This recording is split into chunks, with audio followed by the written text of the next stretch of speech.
Hello friends, welcome my YouTube channel. അപ്പോൾ ഇന്ന് ഞായറാഴ്ച ആയതുകൊണ്ട് തന്നെ എവിടെ പോകാമെന്ന് വിചാരിച്ച് നിൽക്കുമ്പോഴാണ് ആൻറ്റിയുടെ വിളി വന്നത്. പിന്നെ ഒന്നും നോക്കിയില്ല, അപ്പോൾ തന്നെ വണ്ടി എടുത്തു വിട്ടു. മാതമംഗലമാണ് ആൻറ്റിയുടെ വീട്.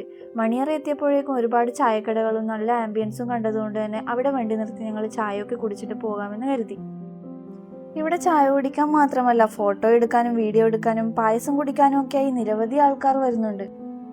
നല്ലൊരു ആംബിയൻസ് ആയതുകൊണ്ട് തന്നെ നമ്മൾ കുറച്ചു നേരം പിള്ളേരുടെ പന്ത് കളിയൊക്കെ കണ്ട് അവിടെ അങ്ങനെ നിന്നു.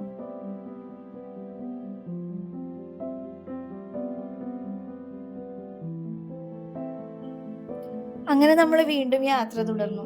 നമ്മൾ അവിടെ എത്തുമ്പോഴേക്കും ആൻറ്റിയും പിള്ളേരും വെള്ളച്ചാട്ടം കാണാൻ പോകാൻ റെഡിയായിരുന്നു. കാരണം വെള്ളച്ചാട്ടം അവരുടെ വീട്ടിൽ നിന്ന് ഒരു 5 മിനിറ്റ് നടത്തത്തിന്റെ ദൂരം മാത്രമേ ഉള്ളൂ. ഇതാണ് കാരക്കുണ്ട് വെള്ളച്ചാട്ടം. മാതമംഗലം ടൗണിൽ നിന്ന് മാറി കുറച്ച് ഉള്ളിലേക്കാണ് ഈ വെള്ളച്ചാട്ടം. മഴ കുറവായതുകൊണ്ട് തന്നെ വെള്ളവും കുറവായിരുന്നു. മഴക്കാലത്ത് ഇവിടെ എത്തുമ്പോൾ പാറകളിലൂടെ പതിച്ചൊഴുകുന്ന വെള്ളത്തിന്റെ കാഴ്ച മനസ്സിന് പ്രത്യേക അനുഭവം നൽകും.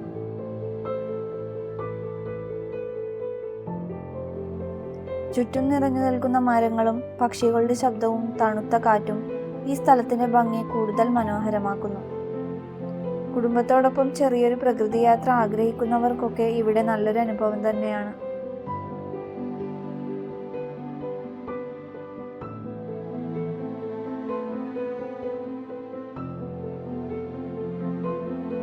അങ്ങനെ ഇവിടുത്തെ കാഴ്ചകളൊക്കെ കണ്ട് നമ്മൾ നേരെ പോയത് ഇവിടെ തൊട്ടടുത്ത് തന്നെയുള്ള പാറക്കുളത്തിലേക്കാണ്. ഇവിടേക്ക് ഒരു 10 മിനിറ്റ് ദൂരം ഉള്ളത് കൊണ്ട് തന്നെ അപ്പാപ്പന്റെ വണ്ടി എടുത്താണ് വന്നത്. വളരെ ശാന്തതയുള്ള ഒരു സ്ഥലം. വൈകുന്നേരങ്ങളിലൊക്കെ ഇവിടെ വന്നിരുന്നാൽ സമയം പോകുന്നതറിയില്ല. എനിക്ക് പേഴ്സണലി ഈ സ്ഥലം വളരെ ഇഷ്ടപ്പെട്ടു.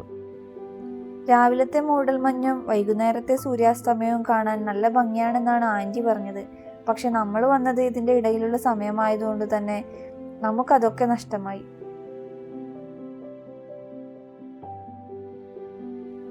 ആൻറ്റിയുടെ വീട്ടിൽ വന്നപ്പോൾ മുമ്പും ഞാനിവിടെ വന്നിട്ടുണ്ട്. പക്ഷെ ഹസ്ബൻഡിൻ്റെ കൂടെ ഇതാദ്യമായിട്ടാണ് വരുന്നത്.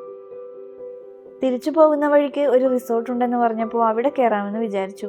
ഭവാനി സർവശാല എന്നാണ് അതിൻ്റെ പേര്. ആയുർവേദത്തിന്റെ പാരമ്പര്യവും ആധുനിക വെൽനസ് ആശയങ്ങളും സമന്വയിപ്പിച്ച് ആരോഗ്യകരമായ ജീവിതശൈലിയിലേക്ക് ആളുകളെ നയിക്കുന്നതാണ് ഇവിടുത്തെ രീതി.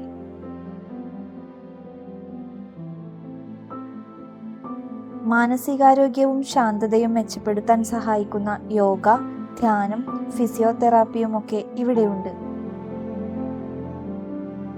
തികച്ചും പ്രകൃതിയോട് ഇണങ്ങിയൊരിടം. ഇവിടുത്തെ ഭക്ഷണത്തിന് ആവശ്യമായ പഴങ്ങളും പച്ചക്കറികളും ഇവിടെ തന്നെ വിളവെടുക്കുന്നവയാണ്.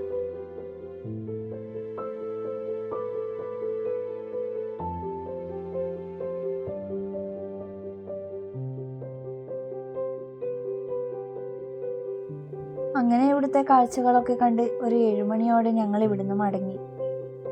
അപ്പോൾ ഇന്നത്തെ വീഡിയോ എല്ലാവർക്കും ഇഷ്ടപ്പെട്ടെന്ന് വിചാരിക്കുന്നു. ഇഷ്ടപ്പെട്ടാൽ ചാനൽ സബ്സ്ക്രൈബ് ചെയ്യാൻ മറക്കല്ലേ.